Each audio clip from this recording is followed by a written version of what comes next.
ওসমানের এই লেখাটি আমার ভালো লেগেছে অনেক বেশি। আমায় ছিঁড়ে খাও হে শকুন, হে সীমান্তের শকুন, এক্ষুনি ছিঁড়ে খাও আমাকে। হে আটলান্টিক ইরিগল, শিগগির খুবলে খাও আমাকে। হে বৈকাল হ্রদের বাজ, আছড়ে কামড়ে ছিন্ন ভিন্ন করো আমাকে। আমার রক্ত রসে শুধু অসহায়ত্ব আর অভাব। কাগজের কামলারা তারে আদর করে মুদ্রাস্ফীতি ডাকে। ঋণের চাপে নীল হয়ে যাচ্ছে আমার অনুচক্রিকা। সংসার চালাতে অন্তরে হয় ইন্টারনাল ব্লিডিং। কি আশ্চর্য, তবু আমি মরছি না।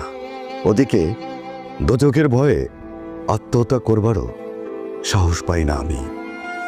খোদাকে বললাম, আমি মরতে চাই। তিনি বললেন, বেঁচে আছো কে বলল?